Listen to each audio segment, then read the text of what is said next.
دنیا میں 5 جانور اور پرندے ایسے رہتے ہیں جن کی دعا اللہ تعالیٰ 1 سیکنڈ کے اندر قبول کرتا ہے۔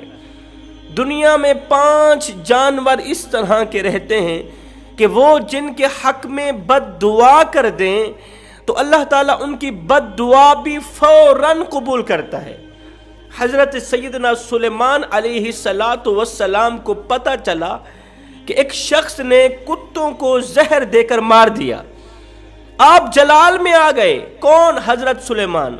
حضرت سلیمان علیہ السلام اللہ تعالیٰ کے برگزیدہ نبی تھے اور آپ حضرت داؤد علیہ السلام کے فرزند تھے۔ آپ کا نسب حضرت سیدنا ابراہیم علیہ السلام سے جا ملتا ہے۔ حضرت سلیمان علیہ السلام کو اللہ تعالیٰ نے بہت سے معجزات سے نوازا، بہت سے معجزات عطا کیے۔ سب سے بڑا معجزہ، آپ جانوروں کی بولیاں جانتے تھے۔ اللہ تعالیٰ نے جانوروں کو آپ کے تابع فرمایا ہوا تھا۔ جانوروں کو، ہوا کو، شیاطین کو اللہ تعالیٰ نے آپ کے تابع کیا ہوا تھا۔ اور کمال کی بات یہ تھی کہ آپ جانوروں کی بولیاں بھی بول لیتے تھے، آپ جانوروں کی بولیاں جانتے تھے۔ حضرت سلیمان علیہ السلام کو پتہ چلا کہ کسی بدبخت شخص نے کتوں کو زہر دے کر مار دیا۔ حضرت سلیمان علیہ السلام کتوں کو مارنے والے شخص کے گھر پہنچے۔ جب اس کے گھر پہنچے، جب اس نے دیکھا کہ شہنشاہ وقت اور نبی میرے گھر میں آیا ہے تو وہ خوشی سے نہال ہو گیا۔ دست ادب کو جوڑ کر عرض گزار ہوا، یا حضرت، آپ نے آنے کی زحمت کیوں کی؟ آپ مجھے حکم کر دیتے تو میں سر کے بل آپ کی خدمت میں حاضر ہوتا۔ آنے کی وجہ ہی کیا ہے؟ حضرت سلیمان علیہ السلام نے فرمایا، جلدی کرو، ابھی اور اسی وقت گاؤں والوں کو اکٹھا کرو، میں آپ لوگوں سے کچھ کہنا چاہتا ہوں، میں آپ لوگوں کو کچھ بتانا چاہتا ہوں۔ اگر تم میری ان باتوں پر عمل کرو گے، اگر تم میری ان نصیحتوں پر عمل کرو گے تو تمہاری دنیا بھی سنور جائے گی، تمہاری آخرت بھی سنور جائے گی۔ اگر تم میری ان نصیحتوں پر عمل نہیں کرو گے تو یاد رکھنا تمہاری نسلیں اجڑ جائیں گی، تمہاری نسلیں تباہ و برباد ہو جائیں گی۔ آپ کے حکم پر سارا کا سارا گاؤں ایک جگہ پہ اکٹھا ہو گیا۔ حضرت سلیمان علیہ السلام نے خطاب فرمایا۔ خطاب کرتے ہوئے آپ نے فرمایا، لوگو، دنیا میں 5 جانور اور پرندے ایسے رہتے ہیں جن کی دعا اور بد دعا 1 سیکنڈ کے اندر قبول ہوتی ہے۔ ان کی بد دعا سے بچنا، ان جانوروں کی خدمت کرنا، ان پرندوں کو پانی پلانا، انہیں دانہ ڈالنا، ان سے دعا لینے کی کوشش کرنا۔ میں نے بڑے بڑے متقی پرہیزگار درویشوں کو دیکھا ہے جن کے دن روزوں میں گزرتے، جن کی ساری رات عبادات میں گزرتی، لیکن ان پرندوں اور ان جانوروں سے لی گئی بد دعا نے ان کی تمام عبادات کو ضائع کر دیا۔ لوگوں نے پوچھا، حضرت وہ کون سے پرندے ہیں، وہ کون سے جانور ہیں جن کی دعا اور بد دعا فوراً قبول ہو جاتی ہے؟ تو حضرت سلیمان علیہ السلام نے فرمایا، نمبر 1 کبوتر۔ کبوتر ایک ایسا پرندہ ہے جو اللہ تعالیٰ کے نبیوں سے محبت کرتا ہے۔ کبوتر ایک ایسا پرندہ ہے جو اللہ تعالیٰ کی عبادت میں مصروف رہتا ہے۔ ہر وقت اس کی زبان پر اللہ تعالیٰ کا ورد جاری رہتا ہے، ذکر الہی جاری رہتا ہے۔ کبوتر جب نیند سے اٹھتا ہے، نیند سے بیدار ہوتا ہے تو اٹھتے ہی اللہ کا ذکر کرتا ہے، پھر اللہ کا ذکر پورا دن یہ کرتا ہی رہتا ہے۔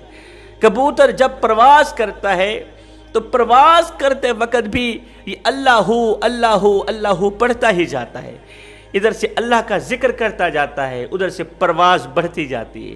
پرواز کرتا کرتا بہت زیادہ بلندی پر پہنچ جاتا ہے، اللہ کا ذکر اسے بہت بلندی پر پہنچا دیتا ہے۔ فرمایا، نمبر 2، میں نے بہت سے متقی پرہیزگاروں کو دیکھا، درویشوں کو دیکھا، بہت بڑے عبادت گزاروں کو دیکھا، ان کی دعا بھی اتنی جلدی قبول نہیں ہوتی جتنی جلدی بلی کی دعا قبول ہوتی ہے۔ بلی جب کسی کے حق میں دعا کرتی ہے 1 سیکنڈ کے اندر اس کی دعا قبول ہوتی ہے۔ اور بلی جس کے حق میں بد دعا کرتی ہے۔ اس لیے کہتا ہوں بلی پر ظلم نہ کیا کرو، بلی کو مارا مت کرو، اگر ہو سکے بلی کو دودھ پلایا کرو، اسے روٹی کھلایا کرو، اس سے دعا لینے کی کوشش کیا کرو۔ اگر اس سے تم بد دعا لوگے تمہاری نسلیں برباد ہو جائیں گی۔ بلی پر تشدد کرو گے تمہارا گھر پریشانیوں کی دلدل میں پھنس جائے گا، تمہارے گھر کو پریشانیاں آن گھیریں گی۔ پنجاب کا ایک شہر ہے، اس کے ایک گھر میں بلی کا آنا جانا لگا رہتا تھا۔ بلی روزانہ آتی، کبھی دودھ پی کے جاتی، کبھی روٹی کھا کے جاتی۔ اس بلی نے گھر والوں کو تنگ کیا ہوا تھا۔ ایک دن گھر کے مالک کو غصہ آیا، وہ بلی پر برس پڑا۔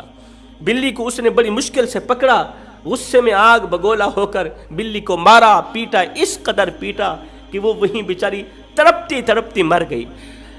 تڑپتی تڑپتی بلی نے اللہ سے کوئی بد دعا کی ہوگی نا، اس کی بد دعا فوراً قبول ہوئی۔ ادھر سے اسی گھر میں بلی مری، ادھر سے عین اسی وقت اسی گھر میں رہنے والا 8 سال کا ایک بچہ تھا، عین اسی وقت اس بچے کی عقلی توازن جاتی رہی، اس بچے کی عقل جاتی رہی، عقل سلیم جاتی رہی۔ بچہ فوراً پاگل ہو گیا، اور ابھی بھی وہ پاگل زندہ ہے۔ انہوں نے بہت بڑے علاج کروائے، دنیا چھان ماری، اس کا کوئی علاج نہیں مل سکا۔ رسول اللہ صلی اللہ علیہ وسلم نے فرمایا، معراج کی رات میں نے جب جہنم میں جھانک کے دیکھا تو دیکھا ایک عورت دردناک عذاب میں مبتلا تھی۔ میں نے پوچھا، فرشتے یہ عورت دردناک عذاب میں مبتلا کیوں ہے؟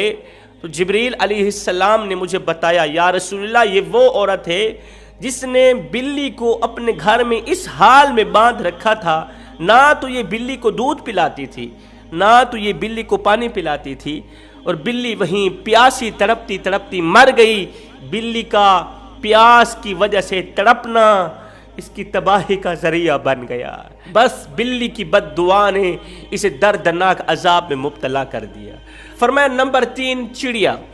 چڑیا ایک ایسا پرندہ ہے جسے اللہ تعالیٰ بے حد پسند فرماتا ہے۔ چڑیا کو اللہ تعالیٰ بہت زیادہ پسند فرماتا ہے۔ حضرت سلیمان علیہ السلام فرماتے ہیں چڑیا کے اندر 3 خصوصیات ایسی ہیں جو باقی کسی پرندے کے اندر نہیں ہیں۔ لوگوں نے پوچھا حضرت وہ 3 خصوصیات کون کون سی ہیں؟ فرمایا نمبر 1، چڑیا معصوم سی ہے، چلاک نہیں ہے، چڑیا کسی سے لڑتی نہیں ہے، چڑیا کسی سے جھگڑتی نہیں ہے۔ فرمایا چڑیا کا جو ایمان ہوتا ہے وہ ایک عبادت گزار شخص سے بھی بڑھ کر کامل ایمان ہوتا ہے۔ چڑیا کامل ایمان رکھنے والی ہوتی ہے، کل کے لیے آج کے دن میں کوئی دانہ پانی اکٹھا جمع کر کے نہیں رکھتی کہ یہ کل کھاؤں گی، کیونکہ چڑیا کا ایمان ہے، یقین ہے اگر اللہ نے مجھے کل تک زندہ رکھا تو اللہ تعالیٰ مجھے رزق ضرور دے گا۔ فرمایا تیسری خصوصیت، چڑیا ہر وقت اللہ تعالیٰ کی یاد میں مست رہتی ہے، یاد میں مصروف رہتی ہے، ہر وقت اللہ تعالیٰ کا ذکر کرتی رہتی ہے۔ کتا ایک ایسا جانور ہے، لوگ اسے مارتے ہیں اس وجہ سے کہ اسے مارنے سے کوئی گناہ نہیں ہوتا۔ تاریخ کے بہت سے واقعات اس طرح کے پڑھے ہیں جنہوں نے کتوں پر ظلم کیا، کتوں کو مارا۔ کتوں کو مارنا، کتوں پر ظلم کرنا ان کی تباہی کا ذریعہ بن گیا۔ کتوں پر کیے ظلم نے ان کو دردناک عذاب میں مبتلا کر دیا، اور جنہوں نے کتوں سے دعائیں لی، جنہوں نے کتوں پر رحم کیا، کتوں پر ترس کھایا، کتوں پر کیا گیا رحم، کتوں پر کھایا گیا ترس، گنہگاروں کی بخشش کا ذریعہ بن گیا۔ آپ نے سنا نہیں ہے میرے کریم نبی کی وہ حدیث؟ میرے کریم نبی نے فرمایا ایک گنہگار عورت تھی، بدکار تھی، ناچنے والی، طوائف تھی۔ طوائف بخشی گئی، مرنے کے بعد سیدھا جنت میں چلی گئی۔ آخر اس نے کون سا ایسا عمل کیا تھا جو اس کی بخشش کا ذریعہ بنا؟ حالانکہ ساری زندگی اس نے ناچتے ناچتے گزاری، اس نے ایک عمل ایسا کیا جو اس کی بخشش کا ذریعہ بن گیا کہ اس نے ایک پیاسے کتے کو پانی پلایا تھا۔ اگر ایک پیاسے کتے کو پانی پلائے تو گنہگار عورت، بدکار عورت بخشی جائے، اور اگر انسان کسی پیاسے انسان کو پانی پلائے اللہ تعالیٰ اس پر کتنا راضی ہوگا۔ فرمایا نمبر 5، چیونٹی۔ چیونٹی ایک ایسا جانور ہے جو عام سا جانور ہے. فرمایا چیونٹی کو پاؤں تلے نہ روندا کرو. فرمایا اگر تمہیں ان چیونٹیوں کی اہمیت کا پتہ چل جائے تو تم مرتے دم تک کبھی بھی چیونٹیوں کو پیروں تلے نہیں روندو گے. اگر تم انہیں روندو گے، اگر یہ غلطی کرو گے تو یاد رکھنا رزق سے ہاتھ دھو بیٹھو گے. فرمایا اگر تمہارے ہاتھ سے کھانے پینے کی کوئی چیز نیچے گر جائے تو اسے چیونٹیوں کے لیے نیچے رہنے دیا کرو. چیونٹیاں کھائیں گی، تمہارے حق میں دعائیں کریں گی، ان کی دعا اللہ تعالیٰ قبول فرمائے گا. اللہ تعالیٰ انہی کی دعاؤں کا صدقہ تمہیں رزق وسیع عطا کرے. فرمایا سب کچھ کرنا، ان 5 جانوروں اور پرندوں سے بد دعائیں نہ لینا. کوشش کرنا دعائیں لینے کی، ان کی خدمت کرنے کی. میں سوچ میں پڑ گیا، اگر کوئی پرندوں کی خدمت کرے بخشا جائے، اگر کوئی جانوروں کی خدمت کرے، روٹی کھلائے، دودھ پلائے، پانی پلائے تو بخشا جائے، تو اگر کوئی انسان کی خدمت کرے، اگر کوئی بھوکے انسان کو کھانا کھلائے، اگر کوئی پیاسے انسان کو پانی پلائے تو اللہ تعالیٰ اسے کتنا کچھ عطا نہیں کرے گا، بہت کچھ عطا کرے گا. میں دعا کرتا ہوں اللہ تعالیٰ ہمیں اچھی نصیحتوں پر عمل کرنے کی توفیق عطا فرمائے. آمین ثم آمین. وما علینا الا البلاغ المبین.